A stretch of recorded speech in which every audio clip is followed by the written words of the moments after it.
Good morning, Excellencies, ladies and gentlemen. Welcome once again to Asian Vision Dialogue. With me, Sreynou, the host of today's program. Today, we will talk about the geopolitics of climate change, the climate issues and policy response. As you may know that the scientists has just warned that this year, 2023, could be the hottest year on record. And also from the UN Secretary General also said that the climate change is out of control now. So within this topic, we will meet with our guest speaker, Dr. KEO Piseth. He is a strategic advisor to the Asian Vision Institute, AVI, and also the director of Vriens and Partner Cambodia office. So without further delay, I would like to invite Dr. Piseth to our program. Greeting, Dr. Piseth. Yeah, thank you, Sreynou, for inviting me to this important topic on climate change. Yeah, thank you, Doctor, once again for being here with us. So let's begin our discussion. So as we have known that U.S. and China, especially from the special envoy for climate, we call John Kerry, and also his counterpart, try to find ways to talk about climate actions that he talked about this in July this year. So could you just provide us a little bit about the key point of their discussions?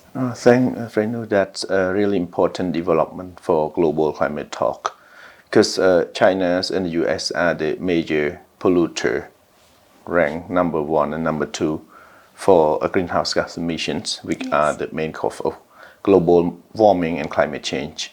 And it's good that they start the negotiations again after the halt from last year's Geopolitics. Now the resume of the talk will be important for the negotiation at the UNCCC discussion later this year, because the major polluter can play very essential roles through their commitment toward climate change. And the main point of their discussions, of course, with regard to the discussion on the greenhouse gas emission, largely that emit from the coal plant for energy supply, and also for from transportations.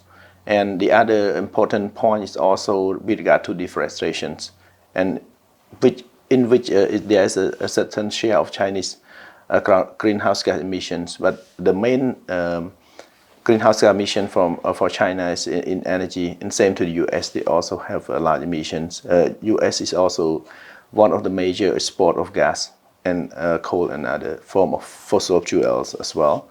So the discussion itself is a good sign for climate change as a whole, and it's also important with regard to climate finance or green finance to support the country that are affected by climate change, because there's one of the key components under Climate Paris Agreement in 2015 is the support from the developed country toward developing country that are affected by climate change.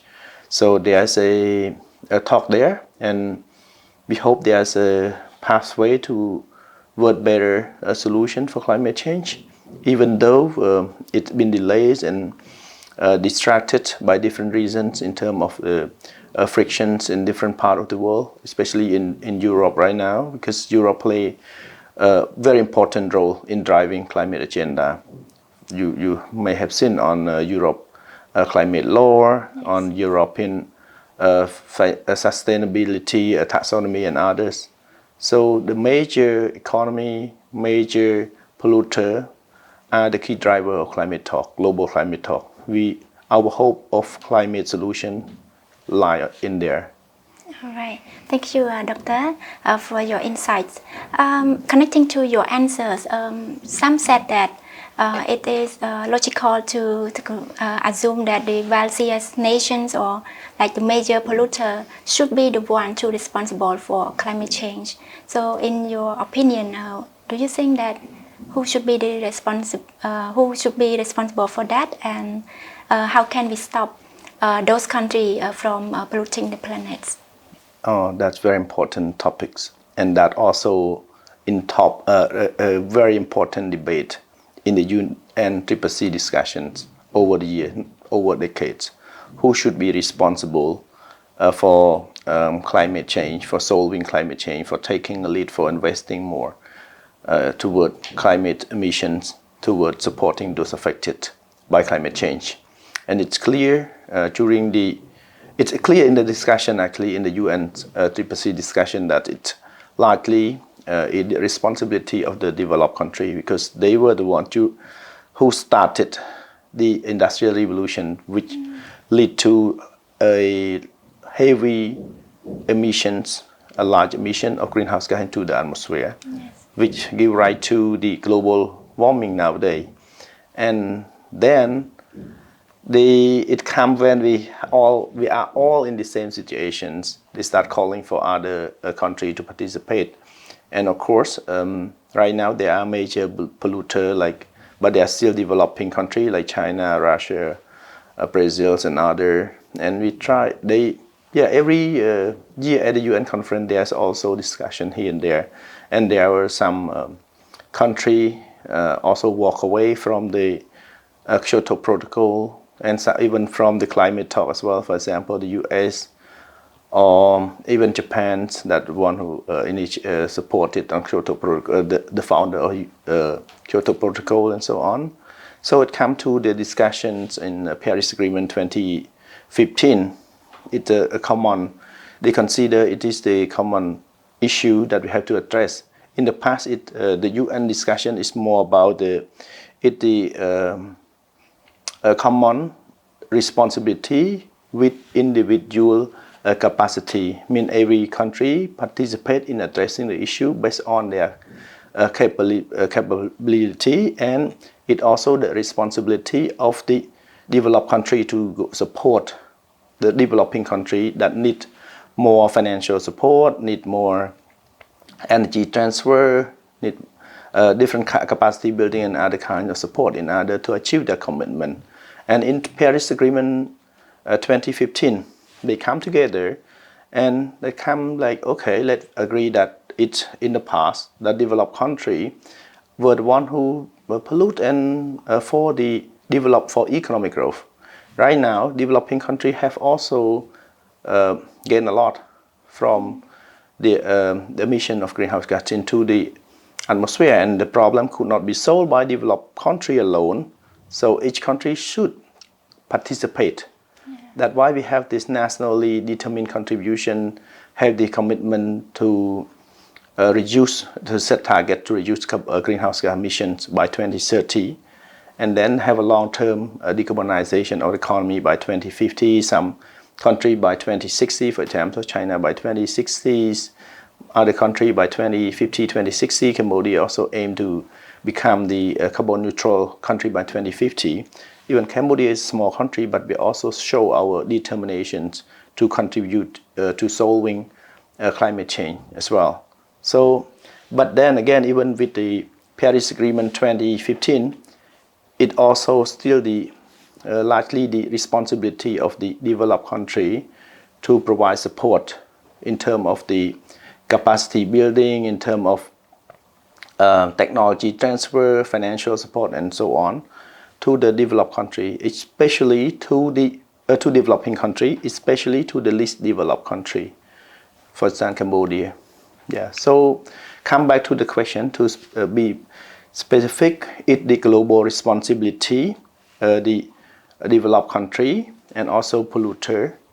Even we are all polluter actually. Small, wealthy country or developed country or developing country are polluting the earth. So it's our responsibility.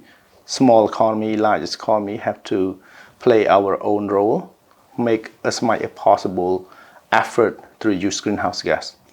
Or else, if every country continue to pollute, it will go in vicious circle. It's become more and more pollute, and there's no way to reverse. Yep. Thank you. Yes, thank you, Doctor, for your comprehensive answer. So we can see that this is like a collective action and also the global responsibility. So now let's look at China, as we have learned that in Xinjiang that China like experience extreme weather, that the temperature is over 50 Celsius. So we just would like to know if you can tell us like what's China news climate policy approach with regard to this issue. Yeah, that's really interesting questions.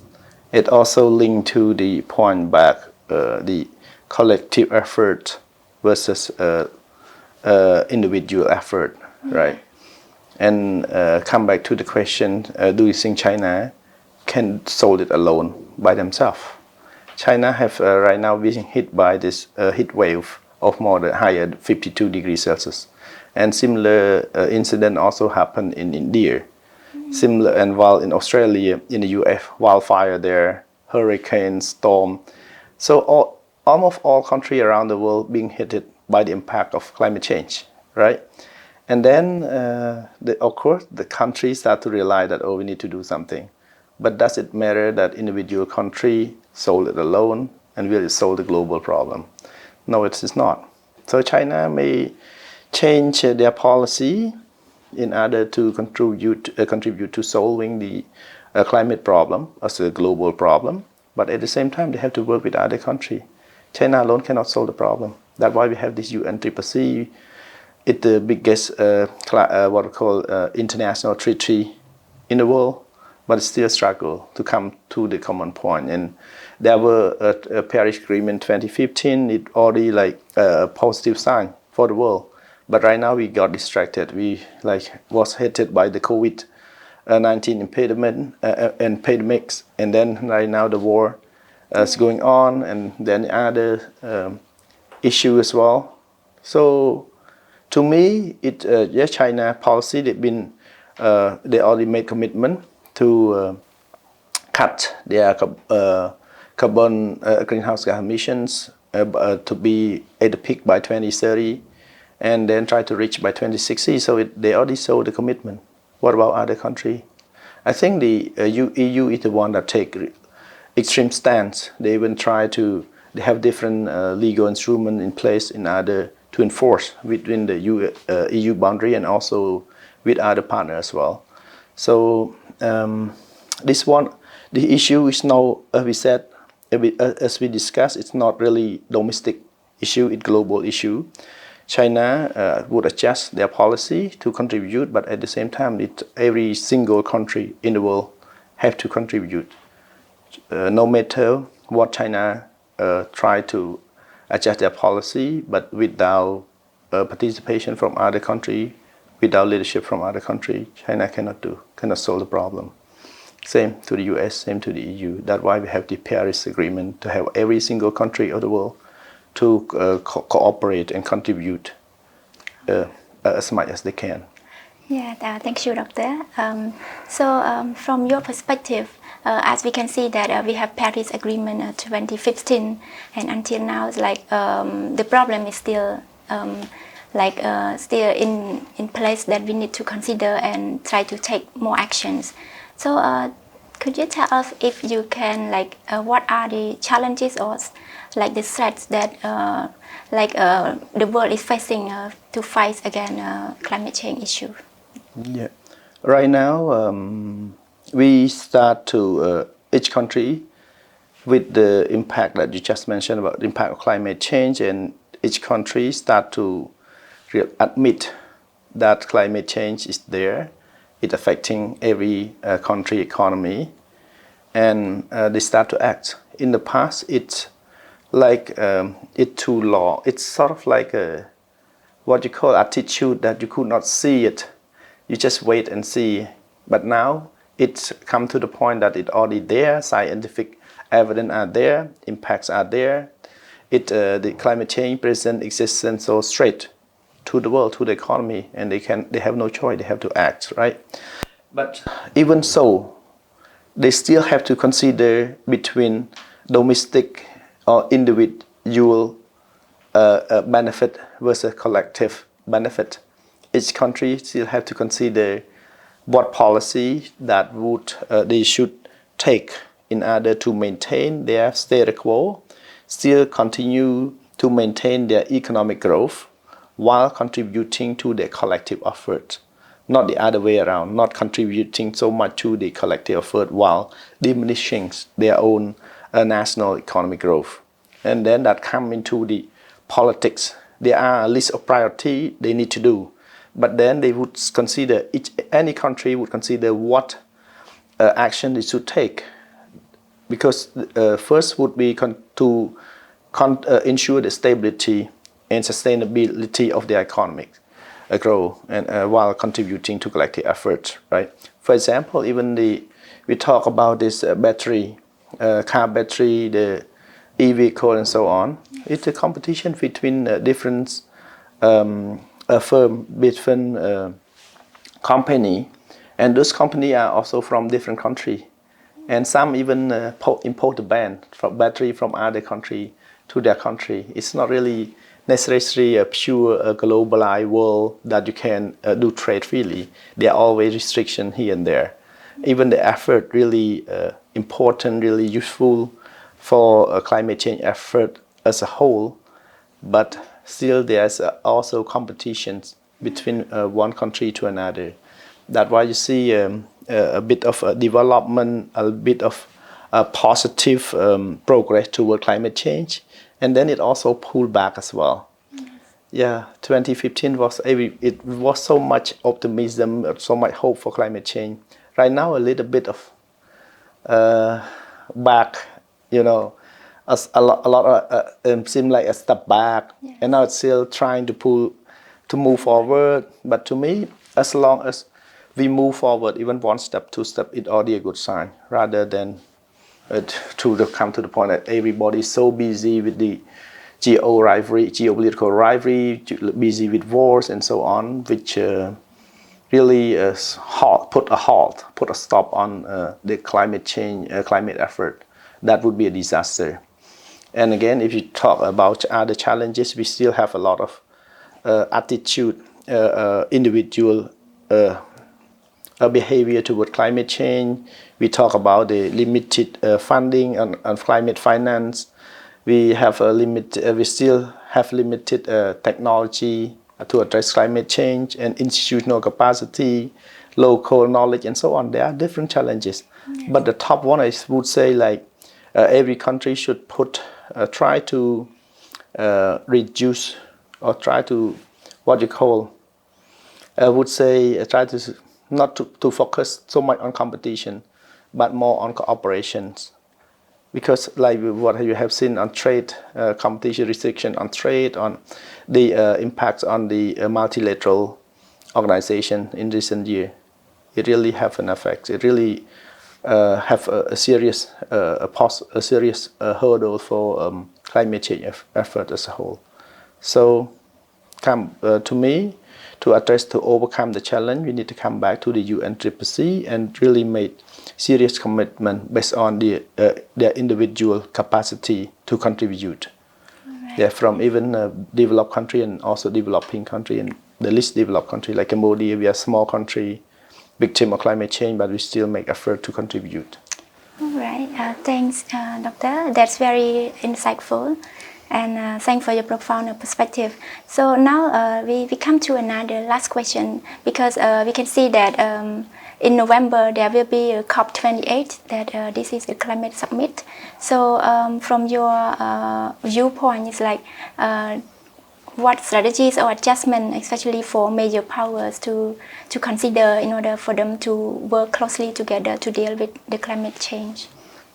To me, last year we have the climate talk, right? And it's not as much progress as we expected, but at least they talk. And there are still a major issue to overcome in terms of financials. Finance is everywhere, always the problem in climate change discussion. There are a lot of promise to deliver by developed country for billions of dollars to support the loss and damage to countries, but still not there.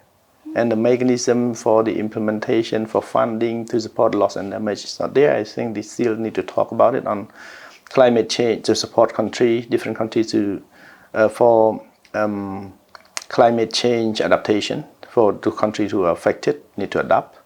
And they also need to consider, still focus on the technology transfer, do more research and capacity buildings, and also the proper mechanism to implement on transparency, to avoid, for example, double counting of greenhouse gas emissions. Some country may say, oh, I'm doing this project to reduce carbon and then count in another case. So they need to improve more transparency of the carbon or greenhouse gas inventory, and they need to have a proper mechanism, and of course proper mechanism on carbon trading need to discuss, because they are right now the carbon market is there, green finance there, but there are also a lot of scandal discussions and recent discussion on this. When you have like demand there are a lot of people coming in, like become a big business, and there need to be a mechanism in place, regulation to regulate all the activity, or else these are just bring in different projects without any proper accounting system, and then it lead to a big scandal for climate carbon trading scheme. And also another point, I think we also should focus on the role of private sector in the contributing to greenhouse gas emission. A lot of firms, particularly in the EU, they also have their net zero emissions. Some commit to 2030, some even try to achieve by 2026. So the private sector play a very important role. So the state play a very important role in negotiation, but then there's a role for a private sector play a very important role. And beside that, research and individuals, citizens also play important role as well to contribute into that. And multi-stakeholder participation is key. So to me, there are a lot to discuss, and it's just a lot already there from the previous climate talk. They just need to make progress on that promise and try to implement it. So don't have to have have a paradigm shift in the discussion, have something completely new.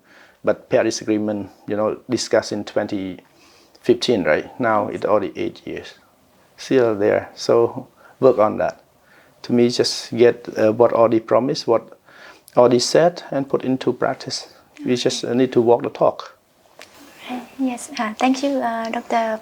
Piseth, for your comprehensive answers once again.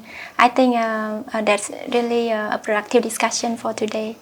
Thank you once again. All right, thank you for having me here. Yes, so I think I look forward to having you once again to talk about our topic after the summit has come to an end. Always a pleasure and honor to be here. Thank you. Excellencies, ladies and gentlemen, Asian Vision Dialogue has now come to an end. Thank you for watching. See you next time.